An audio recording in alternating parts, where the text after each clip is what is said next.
दीवार पर टंगी सास। पंजाबी में कहावत है, सास चंगी होवे या ते दीवार ते टंगी होवे। संगीता की शादी भी एक ऐसे ही घर में होती है जहां उसकी सास दीवार पर टंगी होती है। ससुर और पति शादी के पहले दिन उसे सास के फोटो के सामने ले जाते हैं, जहां ससुर जी कहते हैं, बेटा बेटा संगीता, ये तुम्हारी सास थी, बहुत नेक और भली, लेकिन थोड़ी गुस्सैल थी।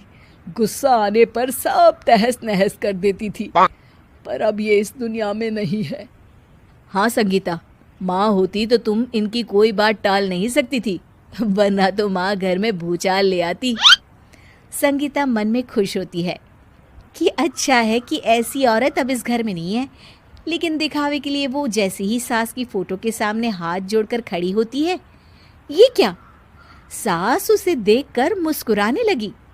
संगीता आंखों को मलकर एक बार फिर से देखती है, लेकिन फिर सास के चेहरे का भाव, भंगिमा यानी एक्सप्रेशन बिल्कुल बदले होते हैं। वो अपने पति और ससुर को कहती है, माँ की तस्वीर तो स्माइल कर रही है। ना ना बेटी, ये कैसे संभव है? जरूर तुम्हें कोई गलती हुई होगी, ऐसा कैसे हो सकता है? लगता है तुम शादी की सारी फॉर्मेलिटी करते करते थक गई हो, तुम्हें आराम की जरूरत है संगीता। खैर, सारे संगीता की बात को इग्नोर कर कमरे में चले जाते हैं। वैसे सास की फोटो पर एक्सप्रेशन एक के बाद एक बदलते ही रहते हैं।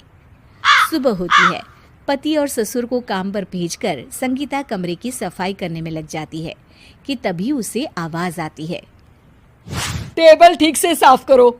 ऐसे भी कोई टेबल साफ करता है? इससे अच्छा तो ये गंदा ही था। किसी औरत की आवाज सुन संगीता दंग रह जाती है और सोचने लगती है कि आवाज कहाँ से आई। आवाज को नजरअंदाज कर वो फिर से अपना काम करना शुरू करती है, लेकिन इस बार तो आवाज बिल्कुल उसके कान के पास से आती है। मेरा घर है ये। जब तक मैं थी चमका कर रखती थी, हर एक चीज शीशे की तरह थी।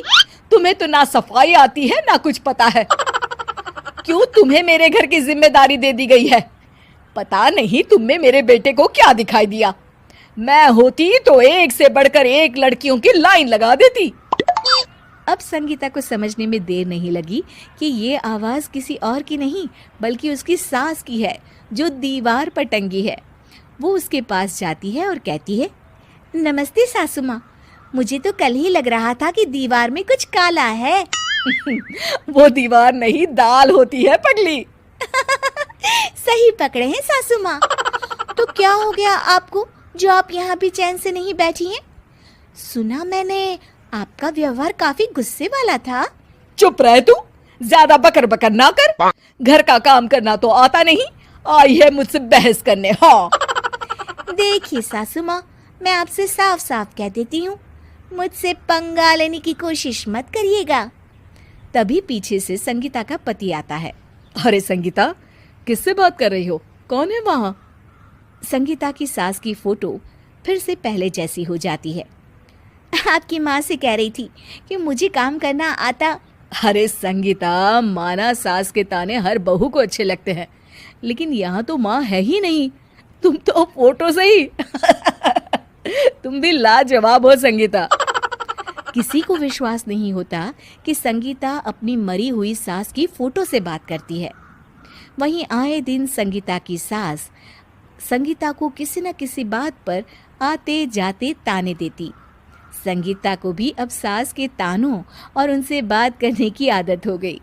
वो कभी खानदान की कहानी तो कभी तीज त्योहार कैसे मनाए या किसी व्यंजन की रेसिपी सास से ही पूछती। सारा दिन घर में अकेली संगीता की सास अब उसके लिए तानों के साथ पक्की साथी की तरह भी रहने लगी थी, जो किसी और को नहीं बल्कि संगीता को ही सुनाई देती। तो देखा आपने, सास बहू का रिश्ता हर रिश्ते से ऊपर होता है, फिर चाहे वो खट्टा हो या मीठा।